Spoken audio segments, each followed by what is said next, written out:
Ladies and gentlemen, welcome to the December 15th, 2018 special edition of The Breast There Is, The Breast There Was, and The Breast There Ever Will Be Wrestling podcast. As always, I am your host, Mikey B, WWE, and this is a special broadcast, of course, because tomorrow night is the final WWE pay-per-view show of the 2018 calendar year, TLC, which is short for Tables, Ladders, and Chairs. Prior to getting into my predictions for this final pay-per-view event of the year, I promised in previous podcasts that I would update my match prediction tally so far for the year. Since WrestleMania 34, since I consider WrestleMania to be the sort of end date of the wrestling calendar year, keeping track since then, out of a possible 73 matches, I have predicted correctly 46 of those right, giving me a prediction percentage of 63%. This, of course, is not including the one pay-per-view show which I failed to get my predictions, or at least broadcast my predictions in time, that WWE Super Showdown in Australia. So that one, of course, doesn't count, but every other one, that is my percentage.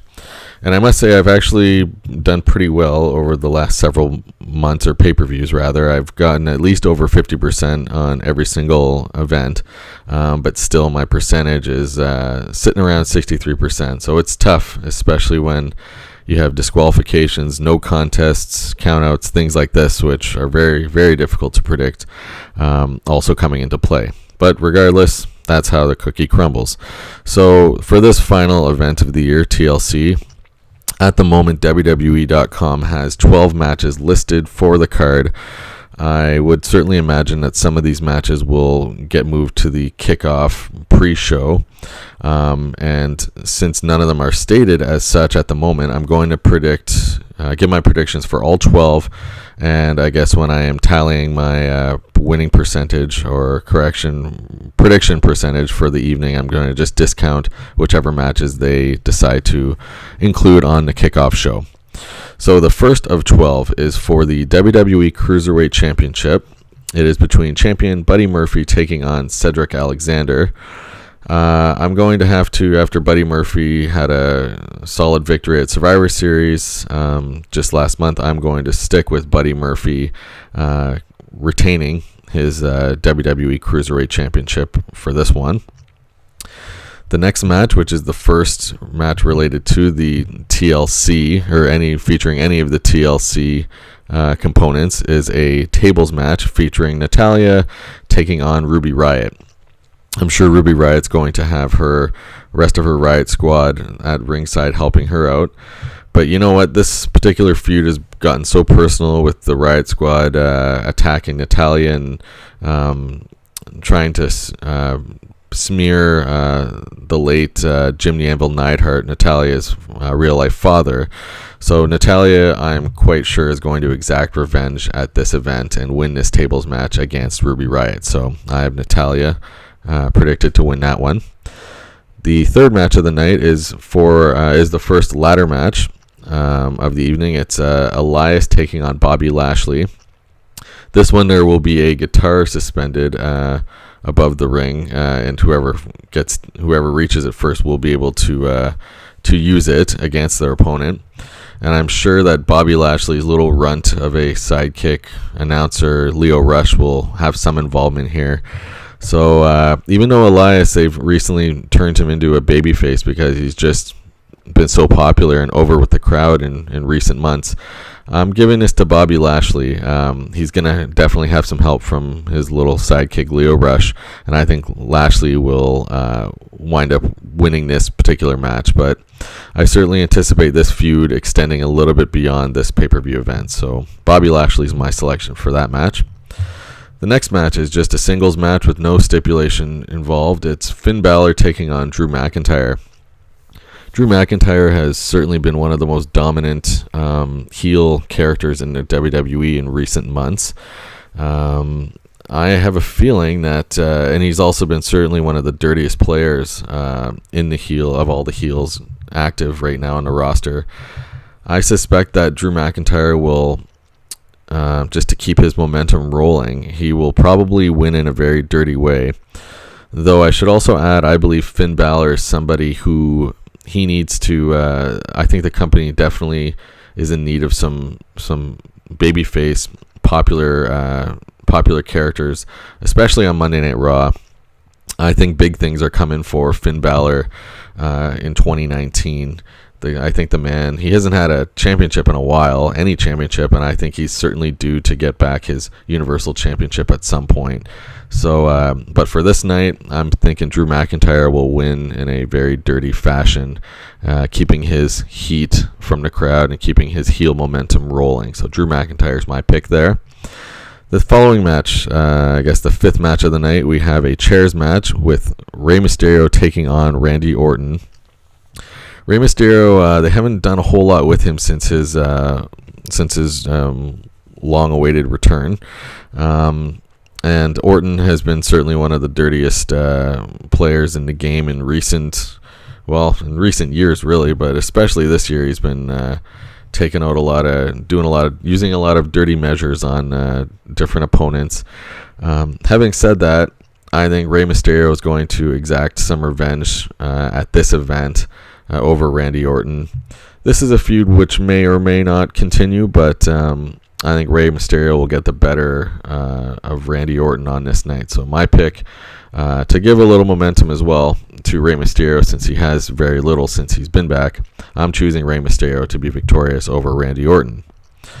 The next match is for the SmackDown Tag Team Championships, and it's a triple threat match featuring champions The Bar taking on the Usos, taking on also the New Day. The Bar has been certainly more indestructible with having Big Show helping them out in their corner. I just suspect that the Bar is not losing those championships just yet. We've seen the Usos and the New Day hold the titles quite a bit in the past couple of years. In the Bar, I just think, especially like I said, having Big Show in their corner gives them definitely a slight edge over some of these other teams. Even though New Day also has 3 people there, I still think the Big Show is quite a difference maker. So I'm choosing the Bar to retain the SmackDown Tag Team Championships. The next match is the mixed match challenge final between Jinder Mahal and his teammate Alicia Fox taking on R-Truth and Carmella. I just think that R-Truth and Carmella have been certainly more popular with the WWE universe lately, and I suspect that they will seal the victory and win this final of the mixed match challenge. That's really a mouthful. I didn't realize that. So my pick there in that match is R-Truth, the team of R-Truth and Carmella. The next matchup is for the Raw Women's Championship match featuring champion Ronda Rousey taking on Nia Jax.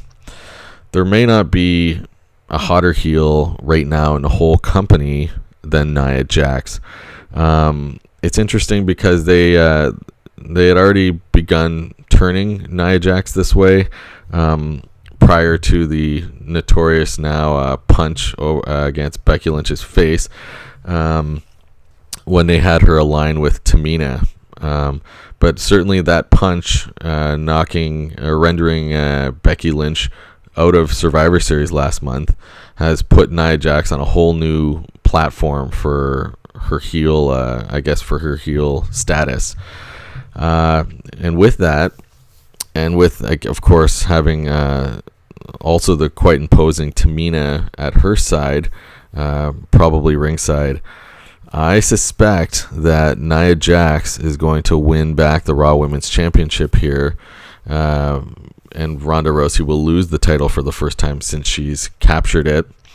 This is a feud certainly which I think will continue with these two, and naturally both of these women have some unfinished business with some women over on SmackDown, namely Nia Jax and Becky Lynch. I'm sure want a feud.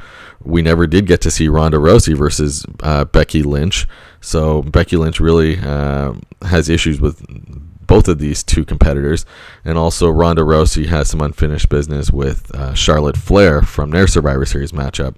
So there's lots of possibilities, and I think there's going to be possibly some shuffling going around Normally, Vince McMahon and the company they elect to do that after WrestleMania, but there's a lot of juicy potential matchups in this very important time leading up to WrestleMania, with, of course, Royal Rumble in January. This is such a big time in the company every year, so I wouldn't be surprised, especially now that we're aware that Vince McMahon is making an appearance on Monday Night Raw this upcoming Monday, that there might be some shuffling, a little bit of shuffling going around with the roster.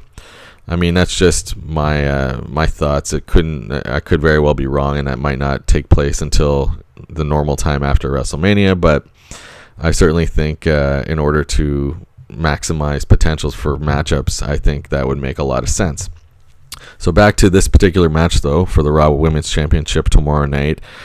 I do think that, Ronda Rousey will lose her championship for the first time. Probably will earn it back over Nia Jax at some point in the next few months, but this is a feud which I think will certainly carry on for a little while yet, and I believe Nia Jax, being the red-hot heel that she is now, will win the Raw Women's Championship tomorrow night, probably with some help from Tamina. So Nia Jax is my pick to be victorious in that matchup. The next match on the card is the, first tables, ladders, and chairs match of the night, featuring Braun Strowman taking on Raw General Manager-elect Baron Corbin. This one definitely has some stipulations involved. If Braun Strowman wins, he will battle Universal Champion Brock Lesnar at Royal Rumble. And if Baron Corbin wins, he becomes the permanent Raw General Manager. However, if Baron Corbin does not win, he will be stripped of all authority. They've really Braun Strowman has been absent from Monday Night Raw the past few weeks. What they're saying, he's nursing a sore elbow requiring surgery, yada yada. I doubt that's really the case. They're just trying to, I think, stack the odds against Braun Strowman here, and certainly make it appear that Baron Corbin might be the odds-on favorite for this matchup. However, Braun Strowman is, I think, too hot of a character right now. He's a guy that, especially with Roman Reigns being inactive, battling his re-diagnosis with leukemia, and John Cena hasn't been around much this year. Their Monday Night Raw is particularly short right now on some strong babyface popular characters right now. Braun Strowman kind of fits the bill. He's been in the main event picture for, the better part of the last year and a half, but has not won any championships. So I think he's another guy, much like Finn Balor, who is going to have a very strong 2019. They might even culminate his win at WrestleMania, Braun Strowman that is, or if not, possibly Royal Rumble against Brock Lesnar. But nevertheless, I do think Braun Strowman will be victorious in this match over Baron Corbin. Baron Corbin will lose his general manager, whatever, authority or temporary authority, whatever, possibly signaling the return of Kurt Angle, which I think might be a boost for some television ratings as well. So I am selecting Braun Strowman regardless to be victorious in this match, granting him his Universal Championship title shot against Lesnar at Royal Rumble.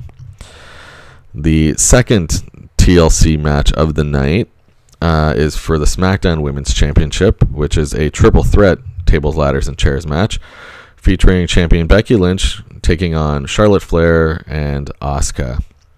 These three are possibly the three best women competitors in the whole company right now, and certainly, if not, they're right in the elite group of them. So this is, I expect, to be a very good matchup. Becky Lynch, of course, as I already mentioned, was cheated out of a big time main event status bout with Ronda Rousey last month at Survivor Series.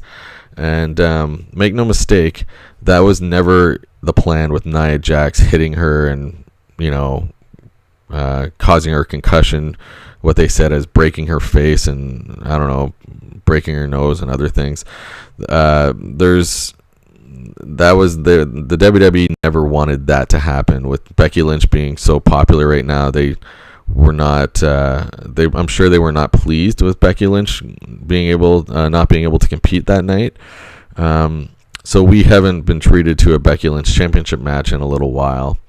And I think it would be a huge mistake for the company to not keep the belt on her for now. Having said that, there's certainly more feud and program potentials and possibilities with one or both of these other women, with Charlotte and or Asuka, leading up to WrestleMania season. So, but for now, to me, it makes the most sense for Becky Lynch to retain her SmackDown Women's Championship. So she is my pick to retain in this triple threat tables, ladders, and chairs match. Okay, so those are the first 10 matches. Now down to the final 2. The 11th match is for the WWE Championship, with champion Daniel Bryan taking on AJ Styles. As we all have seen in the last month, Daniel Bryan has recently turned heel, and he did that in order to defeat AJ Styles to win that WWE Championship. This is a feud, certainly, which I have the feeling is not anywhere close to being finished, regardless of tomorrow night's outcome. These two are probably going to keep battling, certainly into into Royal Rumble and possibly into WrestleMania time. Because these guys, when they put on at least a legitimate matchup, it's match of the year caliber for sure every time, because these guys are both that excellent in the ring. So I think that with Daniel Bryan recently turned heel, and I've said this in previous podcasts, it's never a great idea to make a newly turned heel character, especially one who's in the top title picture, main event status right now, like Daniel Bryan, to make him lose cleanly. It just ruins any momentum they've been starting to build with that heel character. And it loses a lot of the heat that the heel character is generating from the audience. So I think, certainly, given that this is a TLC pay-per-view, even though this is not a TLC matchup of any sort, I'm expecting that Daniel Bryan is going to start using some weapons at his disposal, win definitely in a dirty fashion over AJ Styles, and retain the WWE Championship, and that this feud will most certainly continue on past tomorrow night. So Daniel Bryan's my pick for that match. And the final match of the night, which seems like has been advertised for months and months, it was at least the first, as far as I believe, advertised match for TLC event, is the Intercontinental Championship match between champion Seth Rollins and his former Shield brother and now new nemesis Dean Ambrose. And similarly to the Daniel Bryan AJ Styles match, Dean Ambrose, of course, is also a recently turned heel. And, again, it's, in my mind, it would make very little sense if you have Seth Rollins defeat Ambrose cleanly. This is another match in the night that has no TLC specifications for it. But I certainly also expect Dean Ambrose to start using some dirty measures to, again, gain more heat as a heel character. And to use those measures against Seth Rollins to be victorious and win the Intercontinental Championship. This is a feud which I certainly 100% believe will carry over into Royal Rumble. I can't say for sure if this will carry over even further to WrestleMania time, but definitely Royal Rumble. I also think that Seth Rollins, similarly to Finn Balor and Braun Strowman, is another guy that might be poised to get pushed up into the top title contention soon enough, just with his increasing popularity in the WWE universe. So this title change could eventually signify Rollins' then ascension back into the main top title picture. But again, I suspect this feud will not be over anytime. At least it won't be concluded tomorrow night. Like I said, I believe it'll carry over into the Royal Rumble, possibly even into WrestleMania. But for now, to make this program certainly more interesting, since I believe it will continue, I believe Dean Ambrose will be victorious over Seth Rollins in a very most likely dirty fashion. So Dean Ambrose will win the Intercontinental Championship tomorrow night. So there you have it, ladies and gentlemen. Those are my 12 predictions for the TLC pay-per-view tomorrow night. Again, I'm sure some of these will get put on the kickoff show, and accordingly I will then remove them from my official predictions for the night. But hopefully I get it better than just over 50% with my predictions for the evening. I'm feeling pretty good about this match card, and we'll see what happens. So thanks very much for listening. Don't forget to like and subscribe to my channel below if you liked what you heard. And thanks for listening, and see you next time.